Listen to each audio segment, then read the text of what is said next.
Time for the grand ball, milady. Wenches first. Are you gonna be making me walk the plank? Aye, aye, you sad mutt. But chin up. In recompense, you'll be meeting the bravest hidalgo who hath hoisted the Jolly Roger. Don Inigo de Maratuñez y Goñón.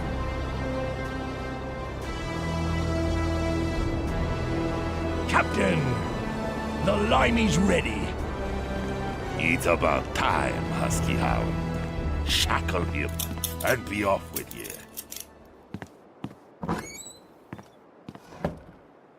Despite appearances, ye have the upper hand on me, lad. Being that I conceal neither name, nor rank, nor birthright, while I remain unaware of yours indeed. I want your name and your ship, ye English swab, or I'll slide me sword through your bloody entrails. Oh, you should have mentioned that. My name is Brucian Barskoff, and I hark from York. From its newest boroughs, to be exact. 'Tis a pleasure, Sir Brettian. Now would you be so kind as to explain why you've attempted to board me illustrious galleon? On your strange and tiny red and white dinghy with a metal hook in the fashion of a flag. Board your ship, sir?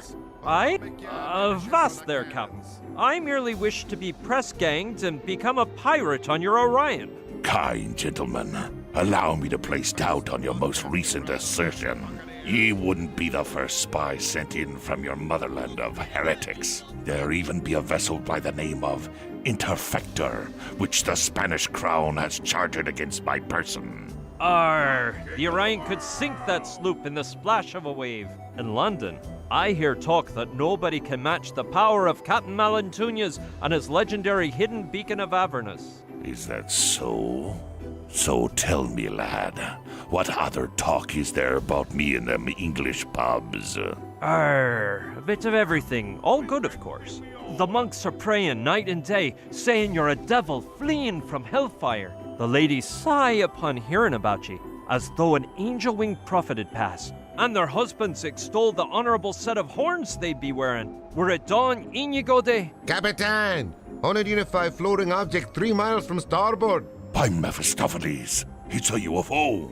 Pardon me lack of decorum, Sir Brettian, but I have a tidal wave of business to attend to. Make yourself at home and be so kind as to await me return, when I shall be more than pleased to hear your news from London. Yeah, I won't be jumping overboard, don't worry. Ye, Russian mongrel, guard the door. You'll answer for this prisoner with your worthless life. Aye, aye, mi capitan. Well, this is a most unfortunate situation. But at least I managed to board the Orion. If the Interfector's crew obeys my orders, they will besiege the Orion this very afternoon.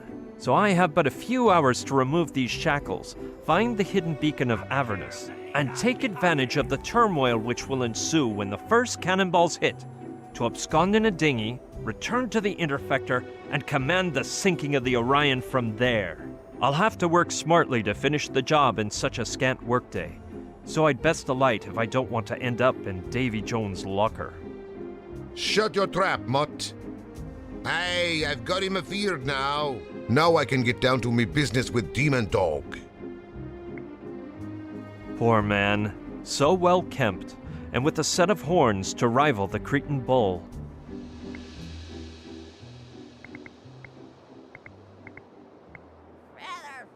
They're a bit crude, but I'd wager they'd slice through a foe quite effectively. I recall having seen a likeness of it in a sorceress's cave, but that story will have to wait another day. What have we got here, Malantuñas? A true ruffian would never play chess.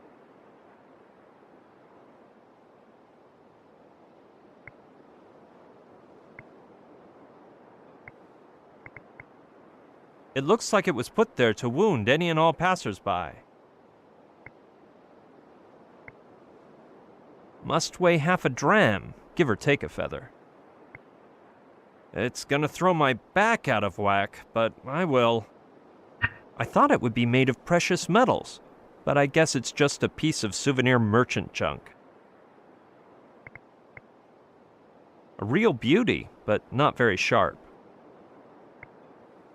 No, I've got a bad case of lumbago, and my physicians have forbidden me from using all bladed weaponry. Well, considering its blade is short and dull, and that someone left it behind on the writing table, I guess I could regard it as a mere letter opener. Into me trousers, then. There 'tis, a fine letter opener, in the shape of a dagger, though.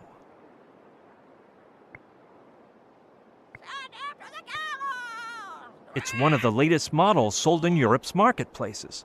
There seem to be fewer dragons and more land than on last year's edition. Their technical name is katanas, if I remember right.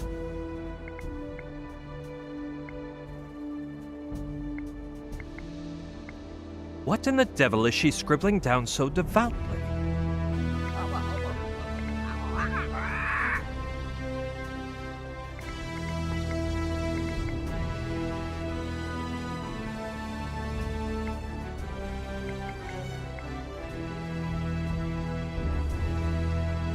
Can't see a mermaid's tail from here.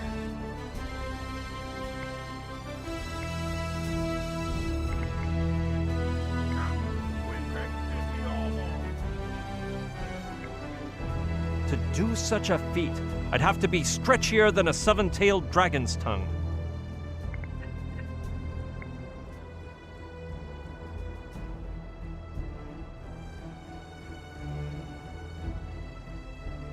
Okay, but I better wait till my timbers really get shivered. Then I'll unleash my wrath.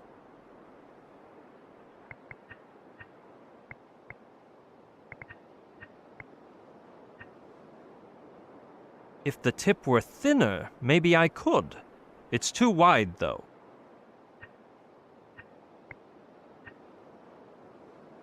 No, the shackles are too well made for such a thing to work.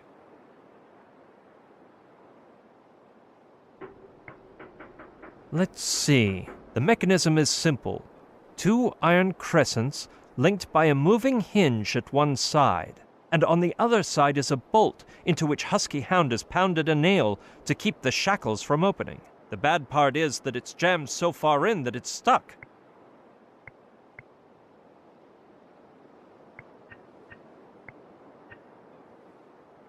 Impossible. Come on, you ratty mutts, or I'll make you ammunition for the It looks like it was put there to wound any and all passers-by. I'm too far away. She seems to be a prisoner too. With a bit of my fancy talk, maybe she'll help me. Noble lady, allow me to pay you my respects. Save them for the sharks, Monsieur Brusson. Soon, thou shalt be kissing their keel, with need of their help more than mine. I doubt the sharks would make a banquet of my squalid flesh, but that is not the reason for my arrival on board. You're as imprisoned as myself here, and perhaps we can seek a manner to achieve safe and sound escape from the Orion together. Very apropos, Monsieur Brusson. As to our plan? Well, I am now designing one. Sooner or later I shall have one. But in the meantime, lady... Camille, Mademoiselle Camille de Le Bouvier.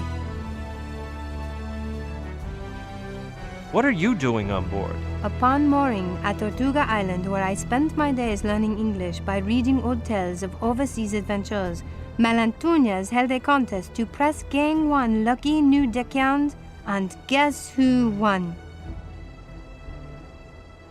What type of contest? It entailed 3 trials of skill: the sword fight of insults, the theft of sundry idols, and the most pressing of all, the search for treasure.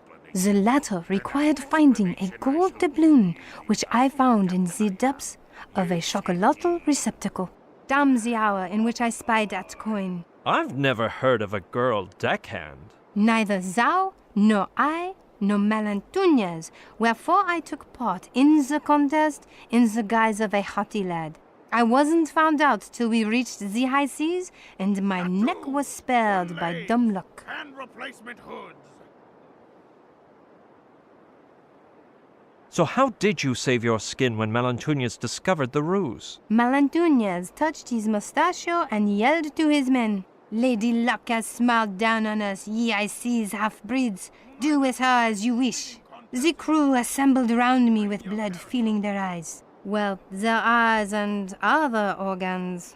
So at the last moment, I whipped out a dagger from my boot and... I can't fathom how you managed to change your fate, for I see you moisten the quill and scribble in that book like a true scribe. The problem, Monsieur Bruchion, was the lack of ink on board, and I refused to follow their suggested procedure, the one whereby drunkards are wont to write their names. Thou must know, it involves great imbibing of grog, and when the bladder's bursting is imminent, removing one's codpiece, aiming and... Speak no further, milady. I already have a picture in my mind's eye. You put a high price on your honor, then. An awful fate I avoided, monsieur. So I simply kneeled and carved my name onto the deck with my dagger. When Malantunas saw my swift quill move, he ordered me to his quarters.